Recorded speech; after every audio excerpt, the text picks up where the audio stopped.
Good night, my powerful MVP family, my viewers, my friends, everybody who will watch the video, all of you who have become members.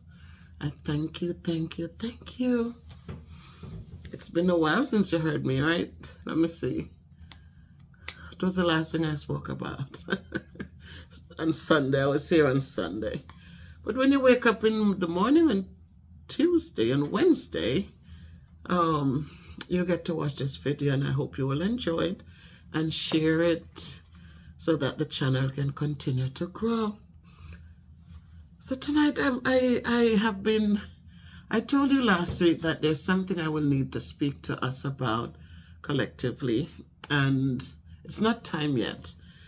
But tonight I was sitting at my desk. Tomorrow I'll meet with my therapist.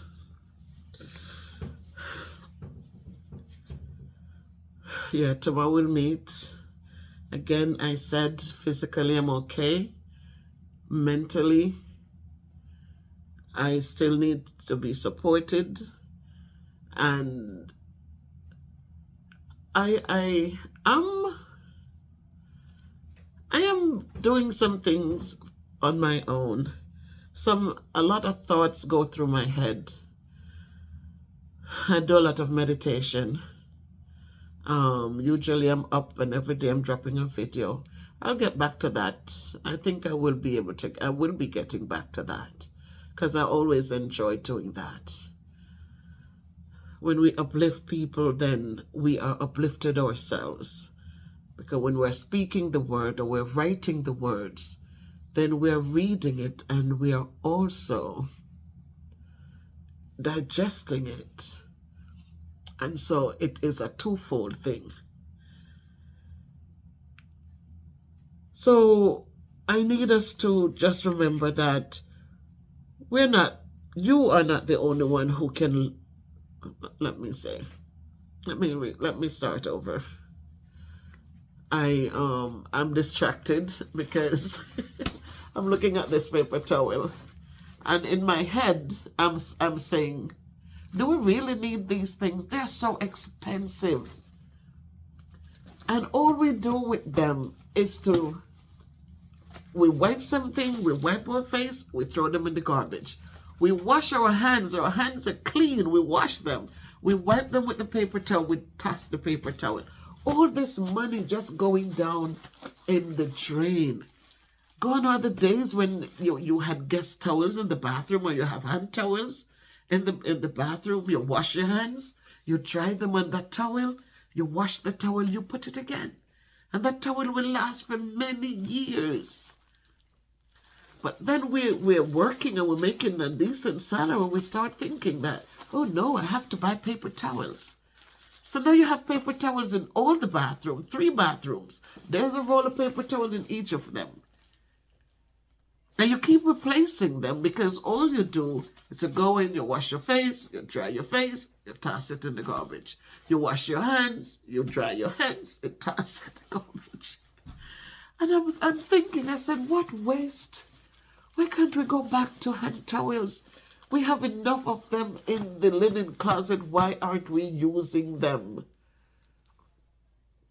Then I think of the bottles. I showed you the other day the black bag filled with bottles there.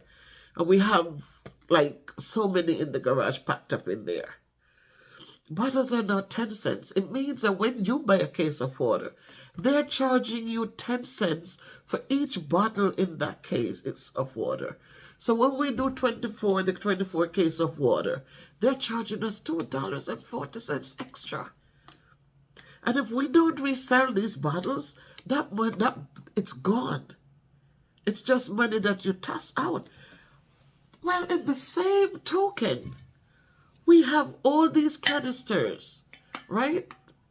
Remember this? I got it as a gift. We have all these canisters that you can fill. The refrigerator has a filter on it. So the water coming out and the ice being made is already filtered. So why are we spending all this money buying water? When we have canisters and we can refill, we can refill, we can refill. There's so many of these canisters in their different shapes, different sizes. But yet we've got out to buy all these waters. What's wrong with us? There's water that's already filtered. Why aren't we catching that water and sipping it? If I like water room temperature, and at room temperature, so I can still fill up my thing with water and put it down and let it get room temperature, not so cold, and enjoy it. But we invest in all these water bottles. Yes, they're convenient to grab one, and for me, because I don't want them in the refrigerator, okay, let you grab and you go. But you can grab and go too. So that's just my thought, people. What do you think?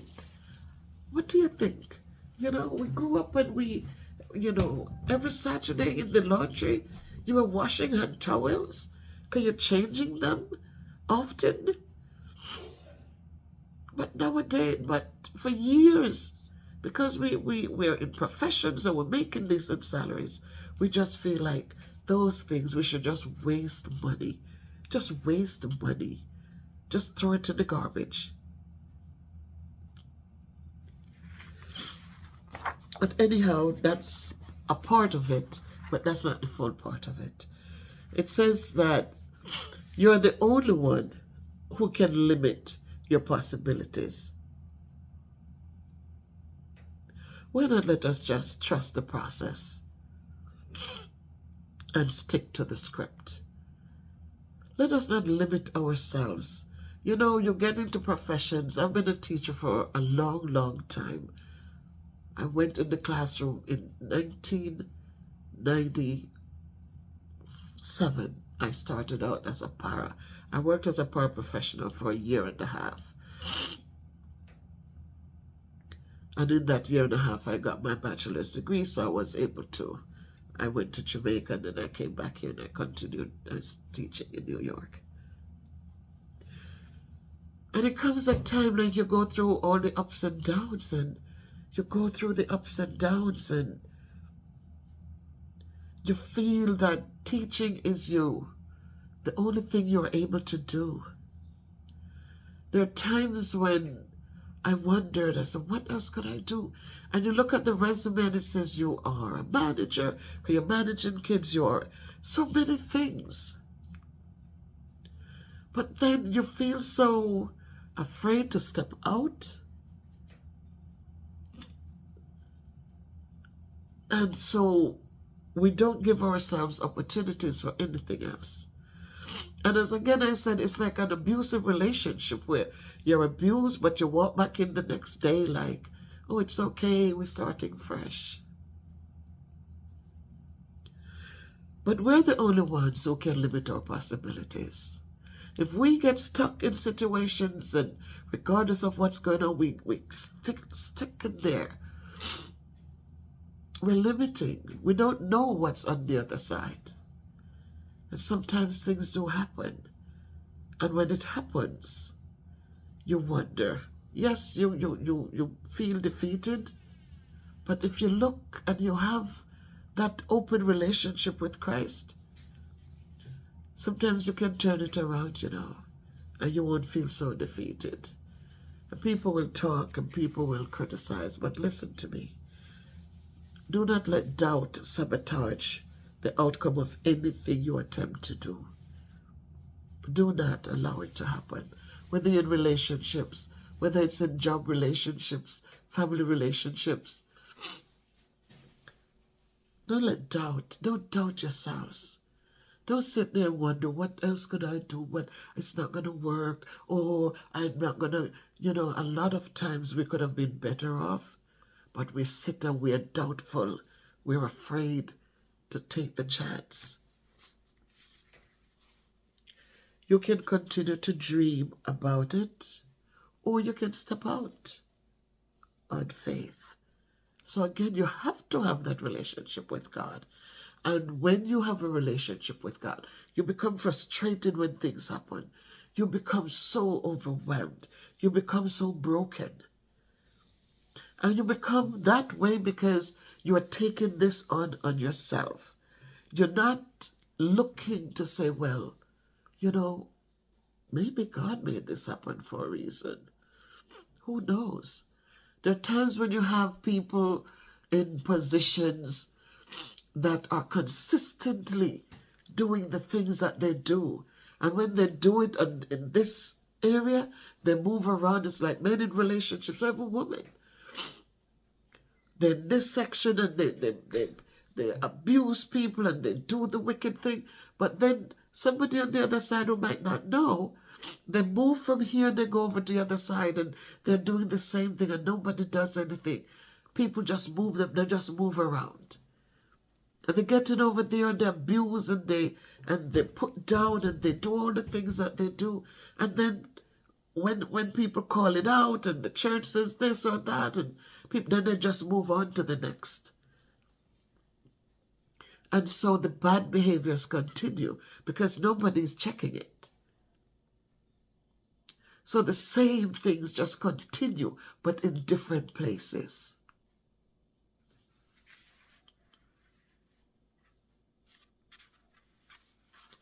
Sometimes we need to stop and put some action behind our words and understand that it doesn't have to be so. So we can continue to dream or step out in faith. Our confidence should never be based on our critics. A lot of people sometimes they criticize and they put down, and you know why they do it? Because they are not able to do what others do. A lot of people, they taught this smart, they don't stop and think that, oh my goodness, you know. And so they continue to accept abuse, they continue to accept unfair treatments, they continue to accept these things that wear them down and pushes them down. Because they're afraid to step out in faith. They're afraid. They're so afraid. But in order to reach our destiny, we can never be deterred by the opinions of others. We can never be deterred by the opinion of others. Let people think what they want to think. I applied for FMLA. They had to get paperwork and they approved it from what from what happened, and they heard the story before I even went on FMLA, and even when the story was told, I filled out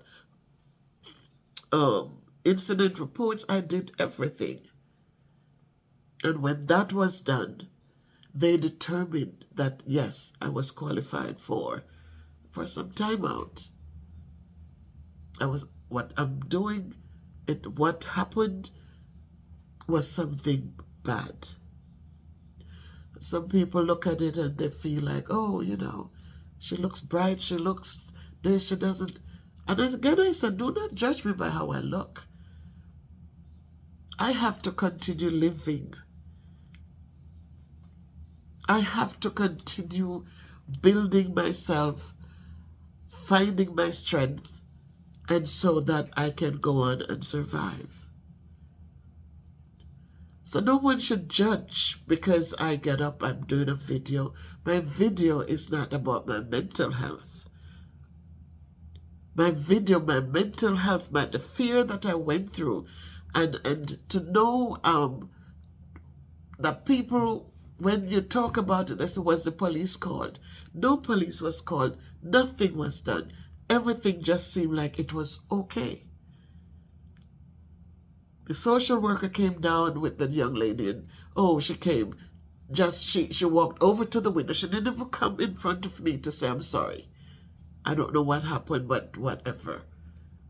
So you see that this child didn't have any intentions. Her intentions were not good intentions. Because if it was a mistake or if it was something, she would have come to me when the social worker brought her. She would have said, I'm sorry. But even then, you see, and so for me to think of her still in the building and I should go back to work in that kind of environment, it is a hard pill to swallow. It's a very, very hard pill to swallow. So those critics who are out there talking whatever you're talking, and don't do it. When you're in the situation and you can wear the shoe and it doesn't hurt your foot and there's no nails in it and it's a smooth one, then you can say something. But until then, don't criticize.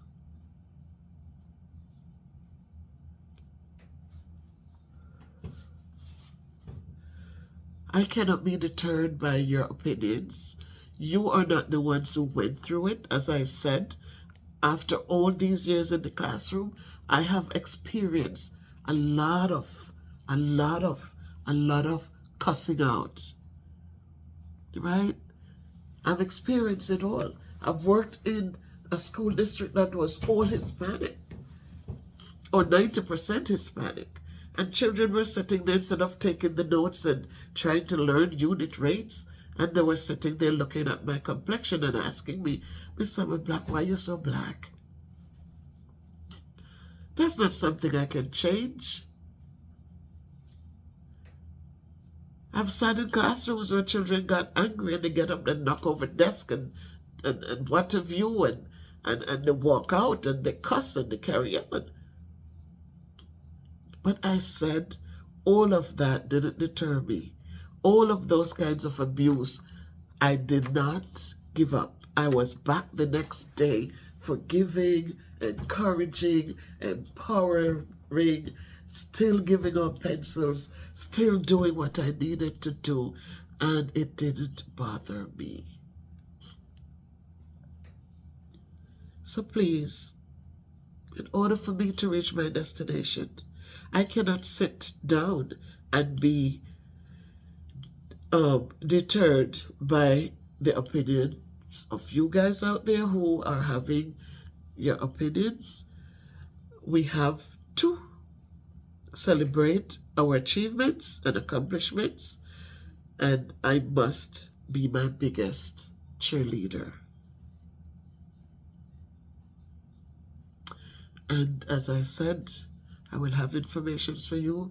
My return date is February 14th to the classroom. I think the week after that will be a holiday week, winter break or something.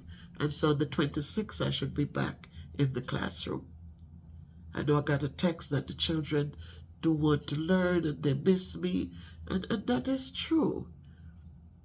But if I continue to be deterred, if I continue to just put them first, when am I going to put myself first? This is the first time I needed to just do it. And I don't want anybody to sit there and try to make me feel guilty. I know what I went through, and I'm not going to be jumping up and saying, oh, well, it's all right. I can do this. One union person, he said, oh, Bev, you're strong. Just shake it off. That's how people just look at things. Just shake it off. And you look at all these things and you kind of say, I cannot go on just shaking off. A lot of us, we shake off so much that our bodies become so broken that you cannot even bend them back. We shake off so much and we're always present and we're doing and we're pushing through because we want to make a difference. We also want to make a difference. And we shake it off some more and we get up and we keep going. And we're burnt out, but we keep going. We keep going. And you have people who will say to you, oh, it's not so bad. Oh, they're children. You have to take time to understand that in order to reach your destiny, you cannot be deterred by the opinions of others. We have to. celebrate our own achievements. We have to take care of self. And when you get to that point where you know this doesn't sound right, it doesn't feel right, I should be able to go to bed and sleep and wake up. If I get in bed at 9 or 9:30 or even 10 o'clock, I should be able to get up at a reasonable time and be ready to start the day. So I'm just saying to us, guys, doubt is an ugly thing. Never let it destroy your view of your progress. Don't sit and doubt yourself. If you're broken, you're broken. Don't sit and feel bad because people are saying and people. No, don't do that. If you within yourself know what is going on, don't let anybody who doesn't even know how to begin to understand it, don't let them make you feel guilty, ever. Because people will talk because they don't know, right? People will talk and they'll say the worst things because they're on the outside and they never understand. Because they don't understand it and because it's not about them, then they feel like, oh. So I'm using this moment to thank a certain lady. First initial J, second initial M, who stepped in and is supporting the best way she can. And I know that she's doing a lot because she knows a lot. And so I thank you tonight in this video, and I'm just hoping that, you know, in time that you will be appreciated for what you have been doing. I thank you. I truly thank you. And all the other well-wishers, I thank you for reaching out. I thank you for understanding. I thank you for looking at situations, evaluating them honestly, and understanding that some changes need to be made. Because none of us are perfect, you know, and changes need to be made. A lot of times, people in high places, they don't really think of the people at the lower rung of the totem pole. They don't. As long as things are in place, they don't care what's going on or who is struggling or why they're struggling. As long as things are in place, I put a body here and that's it. I did my job. And they're done. Without understanding that that body is not the right body. That body is not doing what the body needs to do. That body might need some training. That body.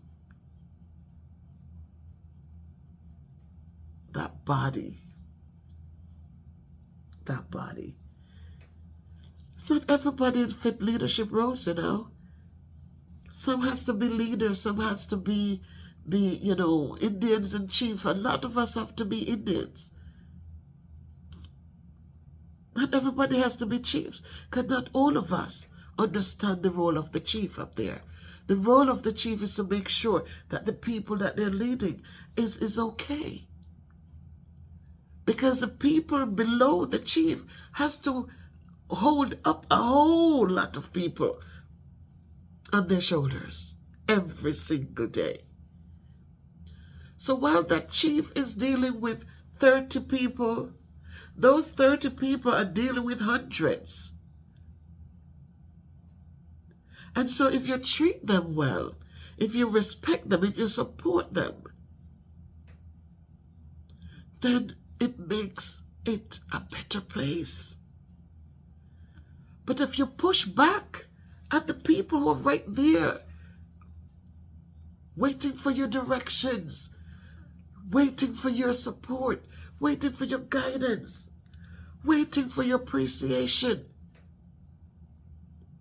if they feel lacking, then believe me, they're not going to give 100%. They might show up because they need a check. But that's what it's going to become. I need my check, so I am here. But sometimes we have to step back and let it not be just about the check anymore. Sometimes we have to lose in order to gain. What is more? A big salary with a lot of stress and all sorts of other things. Or a little bit less, but you have peace of mind. I don't know. You tell me what in the comments. What do you prefer? You want the big check and you don't care about the stress level? You don't care about how you're treated? You don't care about not being supported? Or you'd rather a little less and people appreciate you and make it nicer for you to walk in to a space each and every day? The people understand that you're a human being and there's nothing personal. There's no vendettas. People just appreciate you for who you are. People get to know you for who you are. People do not judge you because of what somebody else says, but they get to know you. Tonight I just needed to speak because I just want us to remember that we are the only ones who can limit our possibilities. That we must allow ourselves to trust the process and stick to the script. We should not let doubt sabotage the outcome of anything we attempt to do. Don't let doubt sabotage us. We have a relationship with God. If you put him in, then you start looking at things. You start seeing how everything comes together. This didn't have to happen. That didn't have to happen. This could have worked out differently. But when you are a praying person, when you have that relationship with God, God knows the desires of your heart. God knows everything about us.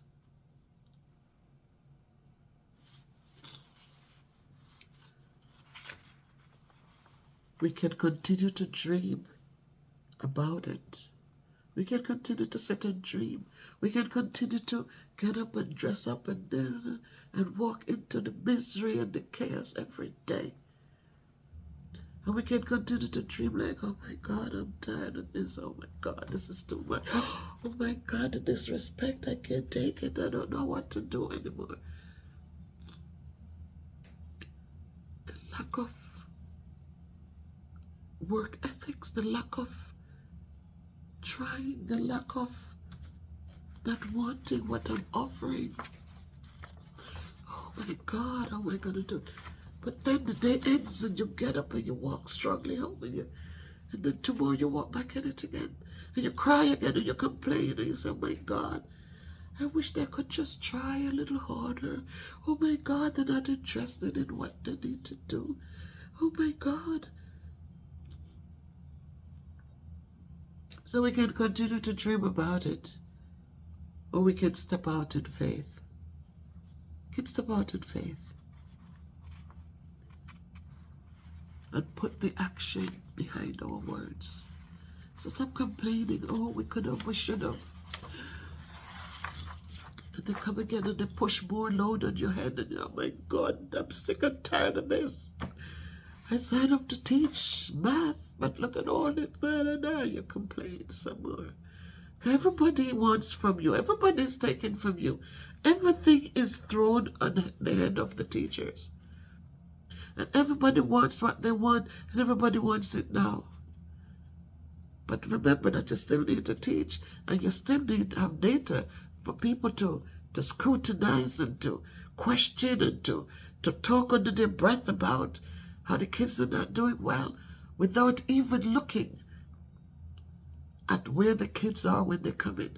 Kids performing at second grade and first grade level, but they want to see grades on the sixth grade level. They don't stop to evaluate, look at the big picture and figure out how we're going to put this together. They don't want to hear what the teachers say because, oh, you're just a teacher. So in order for us to reach our destiny,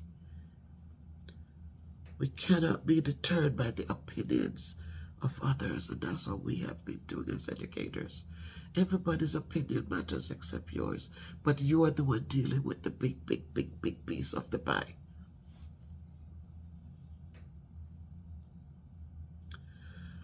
And so we need to find it before it's too late.